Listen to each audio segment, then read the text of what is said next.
What up? It's Golden Spaces, an Odyssey original podcast, and we are here after the Warriors are on the bad end of a streak. They follow up 5 wins in a row with 3 losses in a row. This is very much looking like last season. Um, they lose to the Mavericks 132 to 122. Um, that's how about you kick it off? You know, I'm trying to stay positive in this because so let's start with the positive. We got GP2 back. Yes, he was on a minutes restriction, but even when he first got out there, he got the stop, he got the block on Luca. We're running down, he's making the layup. So we already saw the good things and what we just couldn't wait to see come back from Gary. But then also on the flip side of that, he was doing some fouling that just kind of sucked the run out of us in those moments. But also Wiggins, a really good game. Yeah.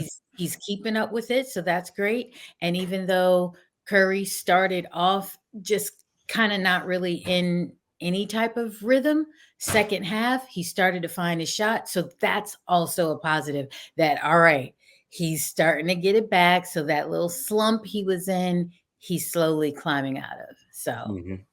I'll go with that. Okay. I'll take that. I'll take that. I mean, Chris Paul made shots. That's another Thankfully, positive, I guess. Um, yeah, this team is funny. This team is very funny. Like they'll do things for like a 5 minute stretch that are just like, is this even an NBA team? Like this is like the Detroit Pistons. And then they'll look like the Warriors for another 5 minutes, and then they'll go right back to playing bonehead basketball. It just goes to show that the margin for error on this team is, they have none. Slim. They have none. They do not have the talent advantage necessary to play the way that they play, right? They don't play 110% maximum effort with high IQ attached to it for 48 minutes. And that is what they pretty much need to be a good team. Not necessarily 48 minutes, but more than 15 out Right. of the game. Like sometimes they play really hard, but they're just doing dumb stuff. And sometimes it's neither. Sometimes they're not playing hard at all or making a lot of sense out there. Um, just the Mavericks, we got to give the Mavericks credit. They hit a ton of shots. They didn't miss. Yeah. It was like everybody could shoot. Literally Mhm. everybody. Everybody could shoot. And it wasn't just threes. They were attacking closeouts. They were crisp. Their passes were on point the entire game. Derek Lively did not look like a rookie. He doesn't look like a rookie in general, but he's getting the ball in the short roll and hitting guys in the corner for threes and mid-range pull-ups and stuff like that. So just great game from the Mavericks without Kyrie, without Kleber. They still look without Seth. They still look really, really good. Dante Exum has revitalized his entire career. He had 19 points, Entire. 12 shots, It plus was like, 16. It, ugh. I mean, Luka Doncic is Luka. You kind of knew he was going to go off. You would hope it wasn't going to be 40 points, but he decided that he was not going to miss a step back mid range jumper all game. All So game. All game. you live with that. But what forces you to lose is Josh Green, 18 points off the bench. Tim Hardaway Jr. is probably pretty much going to get his 16 off the bench. That's near his average, if I recall correctly. But the Dante Exum 19 points and the Josh Green 18 points is what kills you. Happened last game. Jamal Cain gives you, I think, 19 points, and Nikola Jovic gives you like 20 or something like Yeah. that. Just You randos. got it. They can't stop the randoms because they commit so much to the other team's star, or they're just consistently out of position for some reason. Right. And the thing is, they commit a lot of attention to the other team stars, but they don't commit bodies. They don't commit um, a ton of effort, if that makes sense. Like they don't Yeah. double at all. They rarely double. It's every so often. They don't do things like run zone like the Heat do. They used to, but they don't do that anymore. So they're reacting late often to a star player Right. making a move or some type of advantage that star player has created, and then the randoms are getting open shots, and it's like And they're making them. they're making them. They're making them. I mean, last year we were. I mean, you can pull up the pod episodes and how randoms were getting low percentage shots and hitting them. This year, they're just getting high percentage shots and just hitting them. Like, and I won't say the Warriors have like the worst defense ever. They're pretty mid. They're not bad. They're just like not good. But recently, the randoms have been hitting the shots, and it is like kind of taking the win out of the Warriors' sails. So that's After they've played some good defense, right. it's like they've taken the shot clock all the way down, and then just how did that Mhm. shot go in? It's like we really just committed all of this effort here, and then they throw up some random shot and it goes in. And it So goes it's in. like, okay, And this yeah, is, I mean, uh, it's been an issue all season, but Draymond Green is needed on this team. Like yeah, yeah, he is the defensive anchor. He is the defense, pretty much. He takes away so many things, and he allows you to play a certain way, a certain aggression on the perimeter, and all these different coverages because he's going to be able to cover up for you in the back line. He's not there. Klay's struggling again. He can't hit a shot. Hasn't shot well since I want to say maybe the Boston game or something like that. yeah, and yeah. Did it start the Boston game? Because it definitely happened on Christmas, and we didn't Yeah, expect that. But yeah, so yeah. he's Can't in get a rhythm. a slump. Yeah, he's in a little slump. A lot of it has to do with him not being able to get a clean catch and get a Yeah, good shot off. So that just throws his rhythm off. Teams are just, like I said, selling out to stop him from getting a clean catch. And then from there, his rhythm is just off. And he's not at the level anymore to be able to just catch the ball and create his own space anymore. So he kind of got to play, he got to get that space created for him. yeah. That's another way Draymond can help. But either way, some of these shots are pretty easy, and it's just Yeah. like, bro, just hit the shot. But Um, in this, well, I would say in this particular game, he was rushing a lot yeah, and also taking some ill-advised shots. Like you weren't on mhm, balance. Like you shouldn't yeah, be and throwing that's that one up. and that's and that's what I was saying last pod with Greg. It's like when Klay doesn't get a lot of touches or he doesn't feel super involved. Once he does get a touch, it's probably going up. Doesn't matter if he's balanced or not. And that's kind of the major flaw in his offensive game at this point. He he lets the game come to him, but when the game doesn't come to him, he will force it, and that's just Klay. It's not a good thing, but that's just Klay, and he has to find a way to stop that, and they got to find a way to just get him better shots. I think that was a emphasis after last game. We saw the articles coming out about how Steph they got to find Steph more dribble handoffs and stuff like that. It's the same thing applies to Klay Thompson. Like teams guard Klay essentially the same way that they guard Steph off the ball. Multiple people, they don't let him catch it. The thing is, the difference is Steph can dribble, and Steph is a better shooter, so he's gonna be able to get his stuff off regardless when he's in rhythm. But Klay cannot. So they gotta find a way to get that offense going between those two guys because that is what helps other dudes get into their rhythm and just helps the team offense overall. Even though, I mean, they put up 122. That's not. That's pretty good. Right, right. It's like it wasn't like they were at 89 and then Right. that was, and got blown out because once again, not getting blown out, still within reach, still had moments of being down 6 and then Dallas going on a run or Mhm. us just kind of just getting mucky just as soon as we get this rhythm going and then it's just like what are you doing, what are you doing, why are you Mhm. doing this, why are you taking this shot, that was unnecessary, why are you fouling, it just starts and it's Yep. just like oh my gosh, we were right there to kind of get in control because we were playing controlled and then it's like we lose the plot and Yeah. now we're back to double digit deficit, climbing our way back once again, just trying to get into the game. So, Yeah. Yeah. Early in the game, I mean, first quarter they got down a little bit early, and then they were mhm, fighting their way back, yep. and then fast break. Clay tries to do the tip pass back to It- Pods last second, yeah. gets stolen, and then it's like And then that's it. Like, that was. I that mean, it was kind of just, 13-0 from there. It was like yeah, 11-0 run from yeah, that point. it was. Um, It was. And it's like, it's plays like that, like I saw what he was trying to do there. But it Right. was like, "Klay, take it yourself at this point. Like, you're Yeah. right there. You probably draw a foul and get to the line," which may have helped you throughout the game, just kind of seeing things go in. But it was just like Hmm. right there as we had the momentum, the steal, we were going, let's do it. Hmm. And it's just like, ugh. But then I need you to work on the defensive end to try to make up for that. And then it's kind of like we're not getting that. Hmm. It's like, hey, if you make a mistake on one end, make up for it on the other. Like try to still stay in it. And then it just will start Yeah. going. And I think just schematically, they're put at a disadvantage a lot as a team, right? First and foremost, you're playing both Steph and CP3 together. Everybody knows the issues that come sorry, the issues that come with that. Yeah. Like they're too small, um, particularly on the rotations, right? On the weak side, you just can't cover ground. You can't offer any rim protection. You can't offer any closeout, impact or anything like that. And then they're just giving up switches super easily.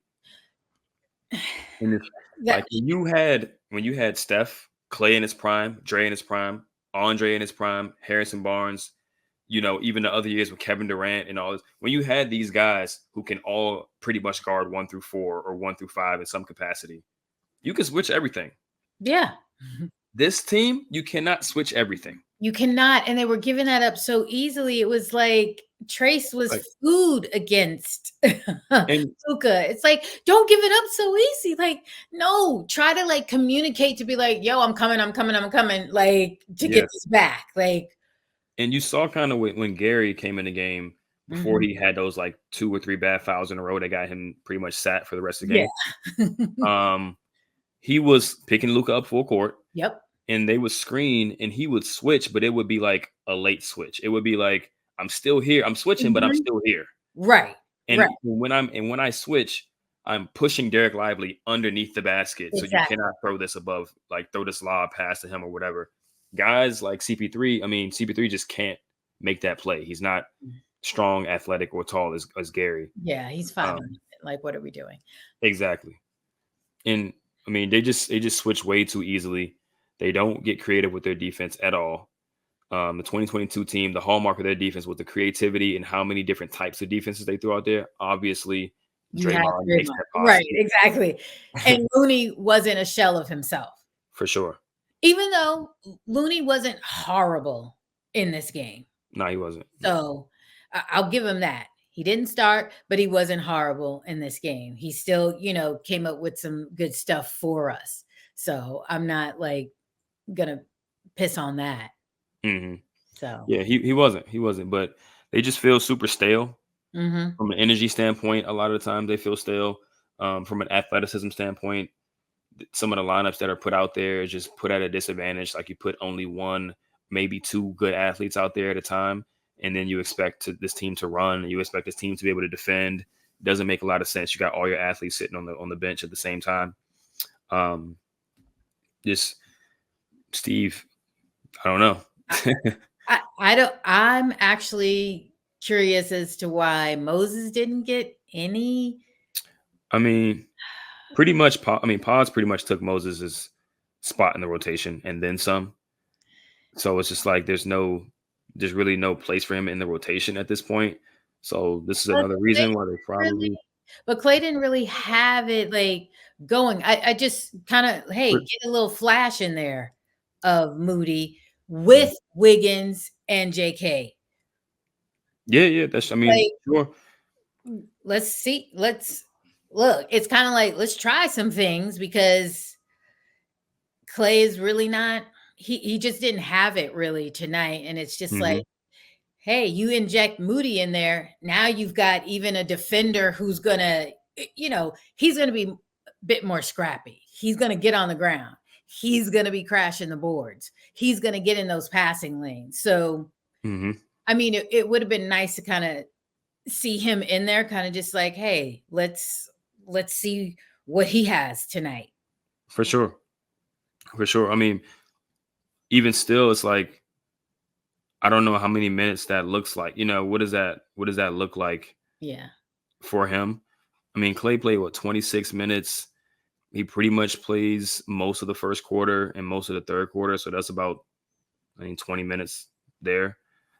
So, it's tough when you have all these players. And this is another reason why it's like, you got to do something with all these players. Like, I mean, a quick little it, 3 minutes might have. yeah, he played 3 last game. Yes. He Come should have on. got 3 in this one. Especially when you saw Gary, was fouling and stuff like that. Was right. Yeah, kind of just racked him up real quick. And he's Yeah, on a minutes restriction. Hey, you right. know what? Let's get another defender who's gonna get down in it. Mm-hmm. I And mean, or maybe Chris Paul. Maybe Chris Paul, who played 33 minutes today. yeah, Team worst -10. He shot the ball well, but he he did. didn't He do did. anything else that well. He moves the ball. That's one thing He he's always going to do. and he was actually running. He wasn't slowing it I'll down give him this that. time. I'll He give him that.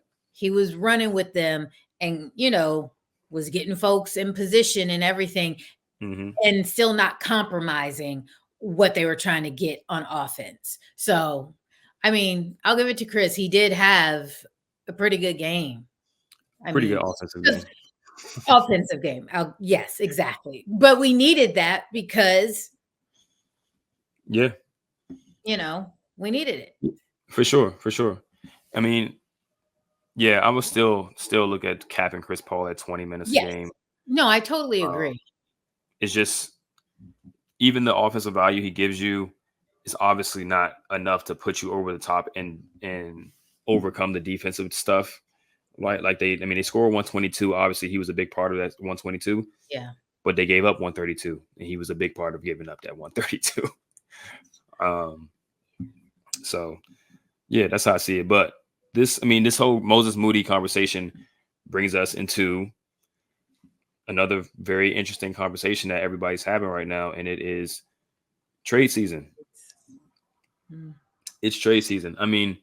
People are putting Moody in the trade machine. I personally don't put him in a trade machine. If you need his salary, then I guess you got to bite that bullet. But I personally think if you make a move, he should probably be a guy that you keep on the team. Pods is probably a guy you should keep on the team. But we'll ultimately see what these teams are asking for and Right. if the Warriors are even selling or buying at all. But OG Anunoby got moved. Got moved for less than 5,000 picks too.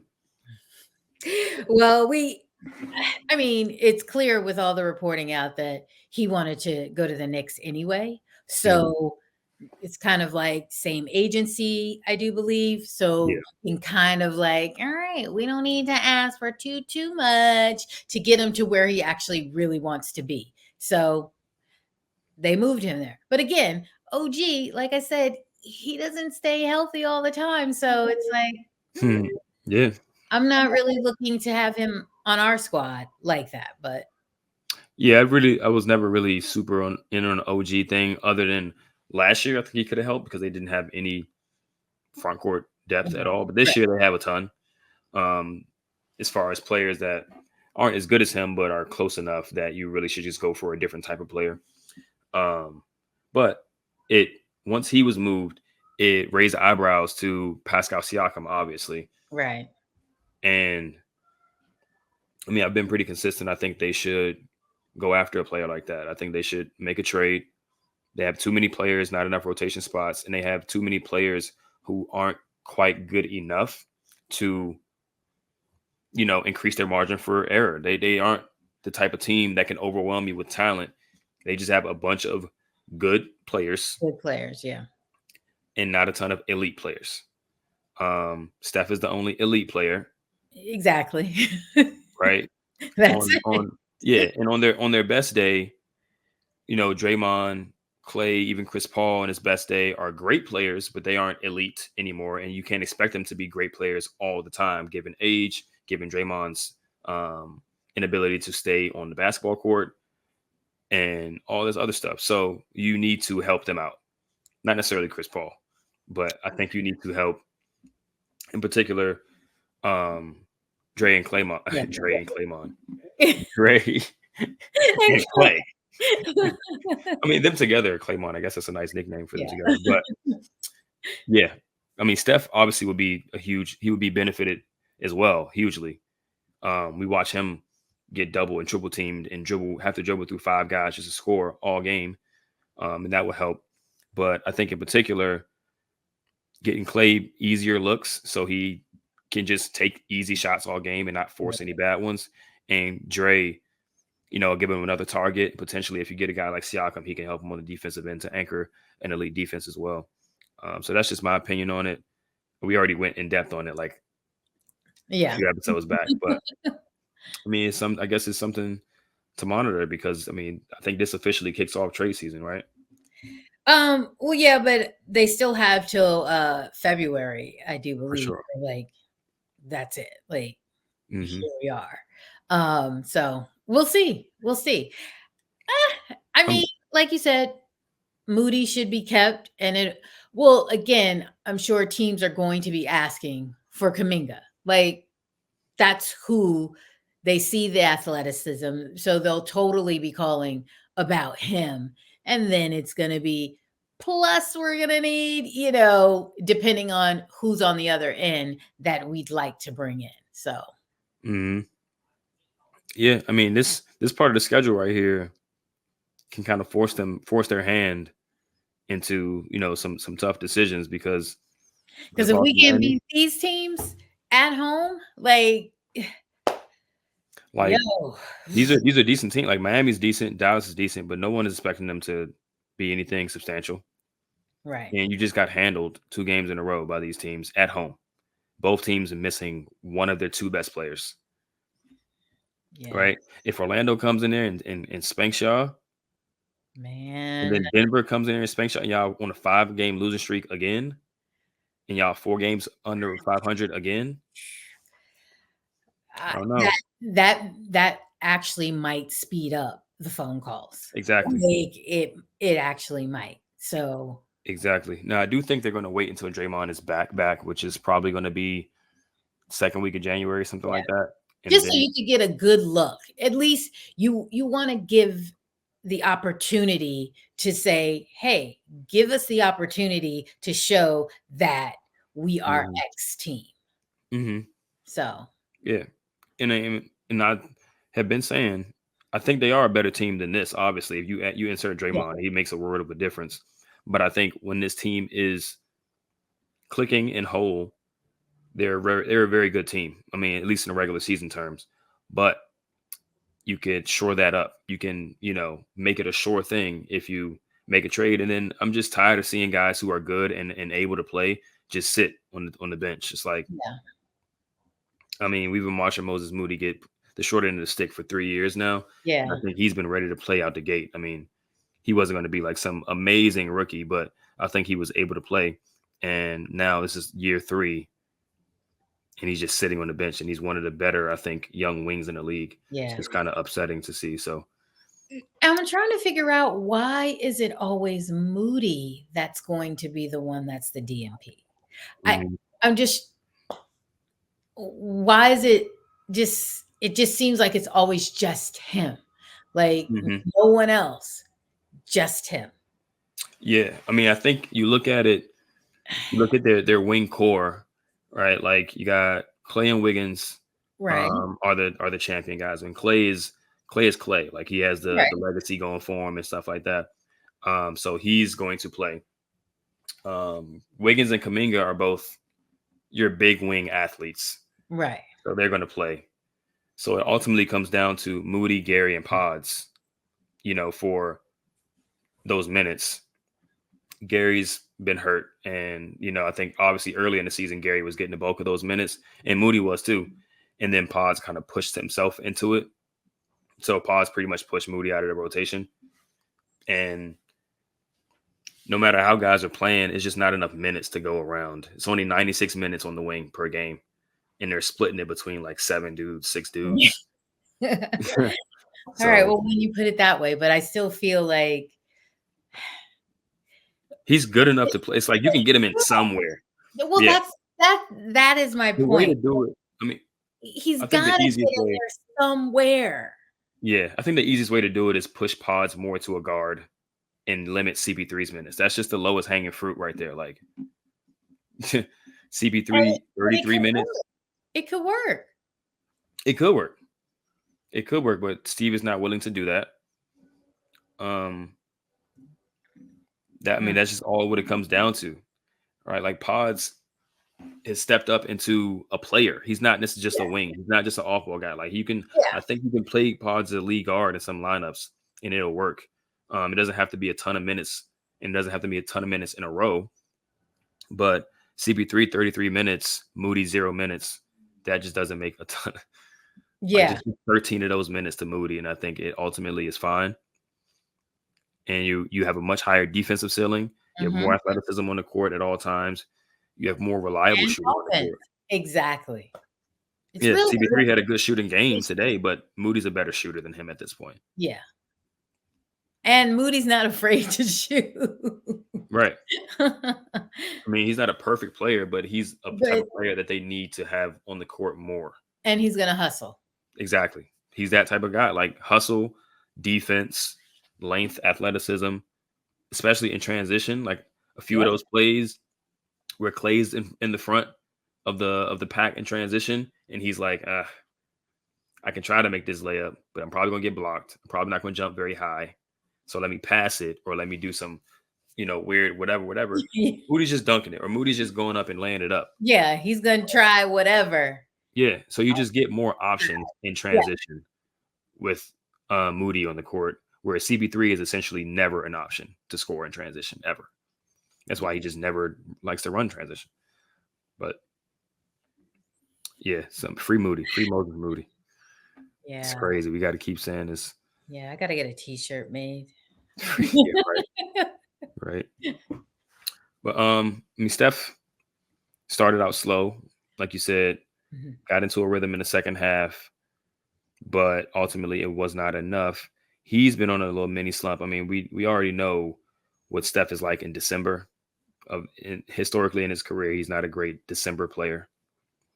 Usually highlighted by the Christmas game every Right. year. It's not great. But you also got to acknowledge, like, maybe he's tired. Well, he carried a lot of the load early on in the Hmm. season when we had two of our guys who we count on to complement his scoring. They weren't scoring. So he took a Hmm. lot of that on to keep us in games and to win us those games, putting a lot on his shoulders. So yeah, he could be feeling some fatigue right now, which is understandable. And I will say, this game starting out, you saw that he wasn't passive. They started Hmm. out with a lot better energy, which was needed. So, but you saw that he wasn't, shying away from stuff. He was more, I would say, taking more of an initiative to like, hey, all right, I'm going to still be moving around, but I am expecting this ball back so that I can get my shots up. So it wasn't so much, I'm just going to pass, and don't make myself available. So, Hmm. and they just weren't falling. But come second half, you saw it started to pick up. Yeah, he Hmm. missed some bunnies inside. Some were fouls, not called, but Of course. but he was still the one driving in there saying, listen, I don't have to stay out here. I'm gonna try to get past these guys and lay it up. And he was just missing, but it was there. So Yeah. Yeah. And I think the misses are just another indication of potential fatigue. yeah. Not only was he carrying a lot offensively early in the season, but again, playing him next to CP3 a lot means that he has to work a little bit harder on defense. Mhm. Um, I mean, at this point, he's 35. He's going to be 36 in March. And you probably should be like the whole narrative earlier in his career is like, oh, he hides on defense and all that type of stuff. That was never really true. Right. It needs to be true now. Like, Yeah. he's 35. I don't care what people think of him as a defender at this point. He shouldn't be out there exerting a ton of energy on defense. Like, he Right. just shouldn't, but he has to when he's playing as a CP3. Or what is often happening is him and CP3 are kind of like, I'm old. I don't need to make Right. this. Kind of like, So it compromises the defense because they're not making the second and third effort as small, old guards in right. the NBA against these teams that are spread across the floor. So Yeah. He's kind of trying to conserve on that end, yet still he's like, Mhm. all right, I'm gonna go for it right here on this one, but y'all gotta help me like get something Exactly. easy or whatever down on that offensive end, like because I Mhm. just exerted a lot of energy on this end trying to get this stop, coming up with that steal. Like I'm trying here, guys, but I'm gonna have to take a break real quick. So, Yeah. but it's like he needs everyone to really kind of just step up and help. Mhm. That's really And what it is. and this is why, I mean, when people were kinda bringing up his lack of aggression in the first quarters, I was kinda pushing back on it because This you is gotta he's this trying is to why. conserve. Yeah, Yeah. he's like Like, this yeah, dude has been a prolific scorer for his entire career. You think he doesn't wanna score the basketball? I mean, like, there's clearly a reason why, he hasn't come out super aggressive and all that type of stuff, and he really shouldn't have to. He should have a good enough team that he shouldn't have to score 12, 13 points in the first quarter right. for his team to be in position to win the game. So ultimately, all of these things I think lead back to the conversation that we were already having, which is something needs to happen to this team, to this roster. I don't know what. I don't know what exactly. I know what I would like for it to be, but I mean, we'll see if that's realistic or not. But I Yeah. mean, I don't think this roster should look the same after February. Um, Whew. at the very least, get Chris Paul off the team. At the very least, but You heard it here first. Get Chris Paul off the team by Justin. we'll see. We'll Wow. see. So He you hasn't been bad. He hasn't been a bad player. He just doesn't fit the team, and he puts them in compromising positions way too often. And the value that he's supposed to bring to the team can just be found elsewhere in the form of another player. So who can hit yeah, middies. Got it. And who just who can happens hit to be midi? Yeah, taller. yeah. Just happens to be like a whole foot taller, hopefully. Yeah. Um, yeah. I guess Wow. we can go some other positives from the game. Um, Wiggs had a decent game, pretty good game. Yeah. He I think took the he's Pepsi good. challenge against Luca. So like he was in it. You saw he was focused Hmm. and he was exploiting his mismatches, which that it was just like, come on, dude, you have to start recognizing that and going and not settling. So we Hmm. saw he was taking it to what's his name? The dunk champion. Derek Jones. Yeah, he Hmm. was going in on him, but like the mismatches were there and he was going to the rim. He wasn't shying away Hmm. and hit a three. Like, listen, he played with confidence. And so Yeah, I like that. I like and aggression. that's the main thing for me. Yes. Aggression and motor, right? Like how Yeah. hard are you playing? How attentive are you? Um, and like I said, it's not necessarily about the jump shots with Andrew Wiggins with me. I mean, the jump shots are a bonus, but I think it's more so about the process, the offensive process. What are you doing?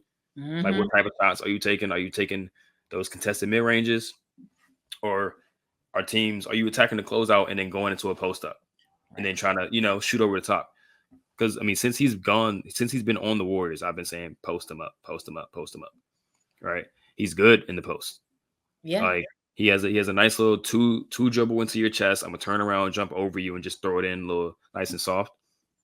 And that's what he was doing tonight. That's what he did against Denver. And that's kind of got to be his bread and butter because he doesn't have the handle to get all the way to the rim from the perimeter against a set defense. But what he can do is take two dribbles, turn his back to you, and just try to put you in the basket. Yeah. And that's what he's been doing a lot more. I think his defensive intensity was a lot better. Getting fouls, going to Yeah, the line going with to the line, confidence. making the free Yeah. throws. Yep. Yeah, that's what he has All to of do. that, all of that works together. Hmm. And so It's a mindset. yeah, I want him to keep that up because Yeah. we need that. Yep. Exactly. That's what they need more than anything Mhm. from him. Like the 3 pointers, like I said, are fine, and hopefully he can get back to that. He's been near 40% shooter from three for the last 2 or 3 seasons on decent volume, but above anything else, attack the rim with aggression and play defense hard and with your head on straight. And I'm cool with anything else. Yep. So And he was closing again, yeah. back to back. He's he's saying I'm getting back in the starting lineup, Yeah, Kurt. he'll probably be back there soon. He will Yeah. probably be back there soon. I mean, it could be for Chris Paul, hopefully, but we'll see. Hopefully, Trace stays in the In starting the lineup. starting lineup. I mean, he was kind of He's up and down. he was. He's up and down. Derek Lively showed why he was, a lottery pick. I think he was a lottery pick or first round pick. Yeah. He's good. He's very good. Trace held his own. His numbers popped, right? 17 points, 6 rebounds, 2 assists, 1 steal. But Luka was just like putting that thing right over the top of his head every time. And, there was a few instances where he, looked really young as far as like reading coverages and stuff like that. But this is what you got to do, honestly. You got to let him grow through these moments because there's clearly a very good player there. Yeah. But I think Kerr did do that because we saw Trace again. Trace was closing once again. Like we saw Looney here and there, but you saw Trace being able to get back in there and get some more work in. And I think he did a better job second half against Luka. First time out, he did a better job, but it was still just like, please, y'all got to switch back, please switch back. Like, come on, get there, guys. Right. Exactly. We got some quotes from Steve. He said, "We haven't found that grit every team needs where you pull together and just play for the group. That's a problem. Until this team really connects in a way that's solely dedicated to winning every game, we're going to be stuck in this place." Interesting. Could be calling some guys out. I was just about to say what that sounds like to me is there's something happening behind the scenes where we're not playing for each other. So we gotta get back to that. And maybe, effort, you're not giving 100%. You're kind of just like, oh, if I ain't got it, I ain't got it. And I'm not going to really try. We can't have that because if it's about winning, we have to win as a team. And we're going to need all of us collectively to put forth that same 110% effort each night. Yep. So if I only got 100, I'm going to need 110 from you. But we've got to be in it together. So that is a very interesting quote to me. Yeah, for sure. I mean, to me, when you hear that, it's like, okay, he's insinuating that there's players that are playing with some level of selfishness or, too much ego, pride, and stuff like that. And immediately I eliminate certain players from this thing because who's not doing that, right? Exactly. Gary's not, Paz Nope. is not, Looney's not, Nope. Steph isn't. Nope. Andrew isn't. I would say Andrew isn't. Yeah, Andrew's not. Dario's not. Nope. So essentially, to me, it reads as Chris, Klay, and Jonathan. Yes. And it looks like it on the court. It does. Because there are times that if Jonathan, I think it actually was last game, I started to notice that it's just like, dude, I don't care that you're not playing all that great. You got to hustle back on defense. Yeah. This hanging your head and walking back is not the move. That's not going to cut it. You've got to stay engaged no matter what. You don't have it. All right. Get back. Get it the next play. Like so I saw that in the last game. And then that on top of the quotes that he had, it just all just mixed in. Even though Steve said, hey, no, we talk all the time. I'm fine with what he had to say or whatever. But it just kind of, you say that and then how you showed up in that game and then just it's not a very good look. And this wouldn't be the first time kind of within this time he's been starting kind of being in and out. And just because you're not having the best of games, you're dropping your shoulders, you're not hustling. And that right there is just like, come on. Yeah. Yeah, And body language from Klay as well at yeah, times. I Like, think in particular with both Clay and JK, they want to do well so bad. I don't think the whole like they're they do selfish things, but I don't think they're it's inherently selfish guys in terms right. of It's not like malicious. It's yeah, it's not malicious at all. I think they're just super I wouldn't say yeah, super prideful guys and they want to do well so bad that when they don't play as well as they want to, they wear it and yeah, it affects the other areas of their game.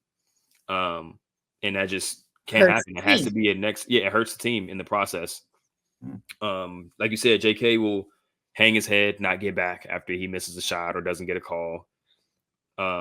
Clay, if somebody scores on him, he'll like Then foul. yeah, Just and it's like, yeah. oh, come They just on. do little. It's like next. It has to be next play mentality. It has to be let's get the team the best shot possible rather than I think I can get a shot here type of thing because they both do it. JK does it too. Yep. Clay does it too. Clay's kind of known for it, but JK definitely does it too. And in the form of CB3, it's more so like he just monopolizes the ball way too much, Yes. and Yeah. he doesn't sell out on defense enough. He Yep. conserves his body. He conserves his effort. It's like you are not Steph. This is not your team.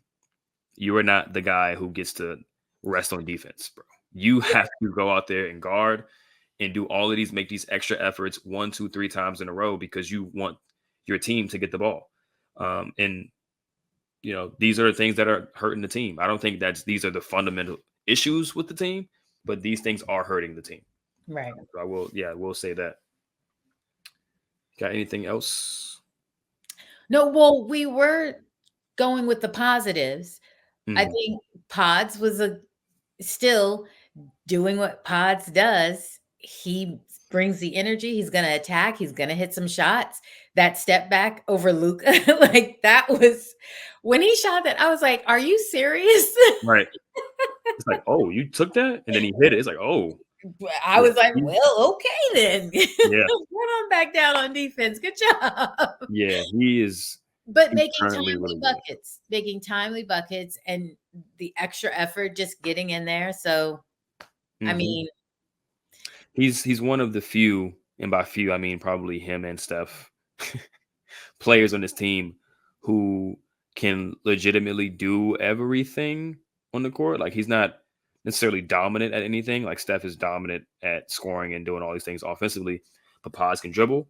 He can get into the lane and finish. He can yep, shoot. He can pass. He can defend, and he rebounds. And he yep, plays super hard and smart. He doesn't have any particular weaknesses in his game other than the fact that he's not the tallest, most athletic guy out there, but he makes up for it with IQ, skill, and feel for the game. and And I think he's going to be a really, really good player very, very soon. He's already really good. I mean, he had 13 points. He somehow he has 9 rebounds. yeah. Somehow gets every rebound. He has a nose for the ball, Nose for the ball. as Four we say assists. with Moody. Like he just knows, Yeah. just in there. Yep. Yep. So I tweeted out he should be untouchable, untouchable. If there's any trade that's made, teams are probably going to ask for him. So that's going to be interesting to see what happens. But he's a stud. I can't see them trading away Nah. their pick because it was their pick. Yeah. Like they didn't get him in some, oh, we traded away this pick to get this pick to blah blah blah. They chose him. Like Hmm. he was on their board. Yep. So they put him in a trade. It's like, what are we doing, guys? Like Yeah. now it's no longer homegrown stuff anymore. That's like for sure. I know. Yeah, so that would just be I would be super shocked if Pods is in a trade. Yeah. I would be too. I would be super disappointed as well because, like we Yeah. just said, he's good. He is very good. I can't see Curry saying, "All right, yeah, Pods, he's got to be in this. Yeah, sure, Right. sure, sure." To get whatever players coming back. I can't see him being like, "Yeah, great, let him go." Right. What? Yeah, no. Yeah. That's not happening. That's not happening. But yeah, That's a good way to, I think, close it out. A positive, a A positive. positive. Look at you. I love that. Yeah, that's fire. That's fire. Yeah, so we back again after Orlando. Get a win, guys. Orlando is Yeah, very good. Orlando is a very good team. they play hard till the very end. They play hard. They're 19-12. Yep. They will be not on the back-to-back, actually. They will. Let me look at their schedule. Okay, yeah. That will be the front end of a back-to-back for them, but they will be starting a road trip against Phoenix, and then they play Golden State. They're Yep. just very good. They have a great defense. They have a ton of length. So Yep. it's one of those teams where Steph is going to be playing in a phone booth, and they play, like you said, they play extremely hard. Jalen Suggs is just like Pods in the same way that he plays completely, 110% at all times. So he's going to be in Steph's jersey the whole time. Yeah, and they just got a good team. They killed the Warriors in Golden State last season, Yeah. and they beat them in a close one in Orlando beginning of the season last season. So Yeah. they know how to beat this team, and they're gonna be ready to play. So hopefully Golden State brings their A game, because they will get blown out if they don't. Yeah. I mean, listen, like I said, from coming off that loss in Denver, that we would be better going forward, coming out with great energy. Yeah, it didn't happen against Miami, not so much. But in this game, we did. We saw some things. It was just every Maverick seemed like they could not miss. Um, Mm-hmm. and so it was tough for us. But I still think that we're gonna come out with energy. Yeah, So on this home stretch, because we want to get a win in front of our home crowd. So I think that's still kind of that push we need. And after this comment, yeah, I think fire's been lit under some people's butts. So and I mean they usually respond to that, but it's annoying that they have to keep having that fire relit. right, So right. And yeah. Gary will be his second game. So Mm-hmm. that'll be something. That'll be good for us too. Yeah. Okay. So we'll see you guys then. Thanks for joining. Follow us on all of our socials: Instagram, X, TikTok. Leave a good review, 5 stars as well. Watch us on YouTube. Leave a comment, engage. Let's talk about this stuff. Let's have discourse and all that type of stuff. And yeah, we'll be back. Kariemah, how you feeling? I'm a little concerned. Yeah. Uh, I just want us to all be better, and I want Klay to come out of his slump Yeah. this next game, because he's due. So I'm looking forward to that. Yes. Hopefully Trace can stay in the starting lineup. I think that'll help with Yeah. that. Guy Yeah. with some roll gravity to the rim, open up some shots. And Looney didn't look as tired. He didn't didn't. look as tired. Look He at looked a little that. fresher. Looked a little fresher. He did. We could have Maybe, some. maybe we'll end up seeing Wiggins back in the starting lineup. I think it's time at Yeah, this point, right? Like he's found his groove. groove, or he's at least kickstarted that. And Mhm. I think putting him back in the starting lineup might energize him even more. And you just Yeah. have more defense and athleticism on the perimeter. So that might be able to open it up even more for Steph and Klay, and that would be good. Steph, Klay, and 3 athletes, your 3 best athletes after that. So let's see it. Let's see it, Steve. Let's see it, Steve. Let's go, Steve. All right, everybody. We'll catch you on the next one. Peace.